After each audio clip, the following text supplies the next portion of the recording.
স্বগৃহলৈ অনা হল প্ৰসিদ্ধ বাঁহীবাদক দীপক শৰ্মাৰ পাৰ্থিৱ শৰীৰ বৰঝাৰ বিমানবন্দৰৰ পৰা অম্বিকাগিৰিৰ বাসগৃহলৈ অনা হল শিল্পীগৰাকীৰ নশ্বৰ দেহ বাসগৃহত প্ৰসিদ্ধ বাঁহীবাদক গৰাকীক শ্ৰদ্ধাঞ্জলি জ্ঞাপন পৰিয়াল তথা আত্মীয় স্বজনৰ ইয়াৰ পিছতে শিল্পীগৰাকীৰ নশ্বৰ দেহ লৈ যোৱা হ'ব সেউজ সংঘৰ বাকৰিলৈ দুপৰীয়া 2 বজা পৰ্যন্ত সেউজ সংঘৰ বাকৰিত ৰখা হ'ব দীপক শৰ্মাৰ পাৰ্থিৱ শৰীৰ সেউজ সংঘতে শিল্পীগৰাকীক শ্ৰদ্ধা জনাব পাৰিব অনুৰাগী আৰু গুণমুগ্ধই বিয়লি নৱগ্ৰহত ৰাজ্যিক মৰ্যাদাৰে শেষকৃত্য সম্পন্ন কৰা হ'ব আন্তঃৰাষ্ট্ৰীয় খ্যাতি সম্পন্ন বাঁহীবাদক গৰাকী আমি আপোনালোকক পোনপটীয়াকৈ সেই ঘৰখনলৈ লৈ যাব বিচাৰিছো এয়া বিশিষ্ট বাঁহীবাদক গৰাকীৰ নশ্বৰ দেহ সেউজ সংঘলৈ লৈ যোৱা হৈছে কণমানি পুত্ৰই এয়া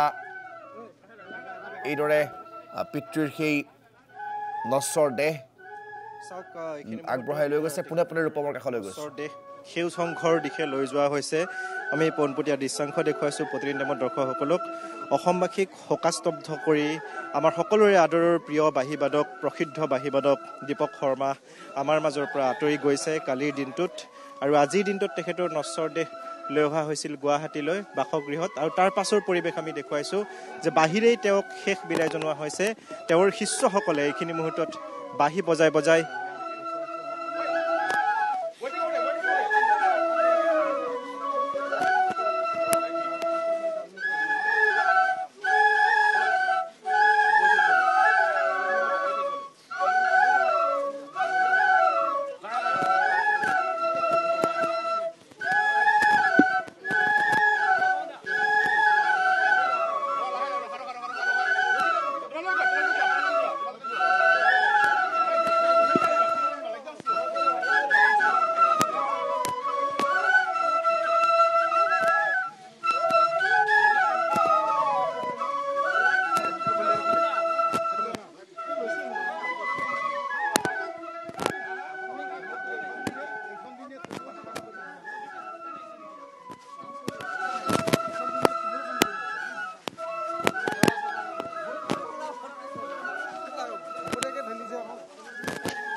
আৰু এই ধৰণে বাঁহীৰ সুৰেৰেই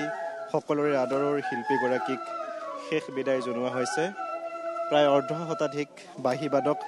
দীপক শৰ্মাৰ শিষ্য তেওঁলোক ওলাই আহিছে এই ধৰণে।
আহি পাইছোঁ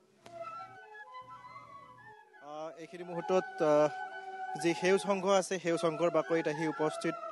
হৈছে সেই দলটো আৰু লগত লৈ অহা হৈছে সকলোৰে প্ৰিয় শিল্পী আদৰৰ শিল্পী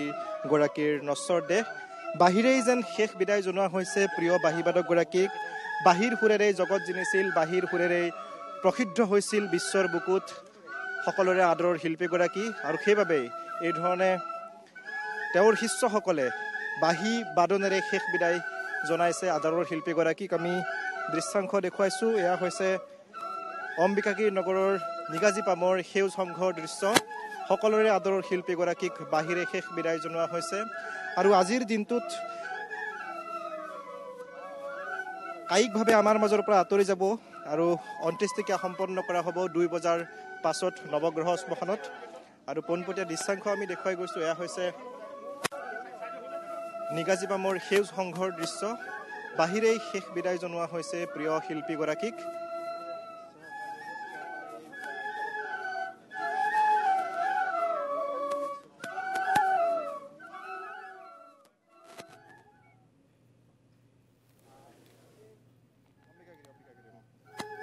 নিগাজী পাম নিগাজী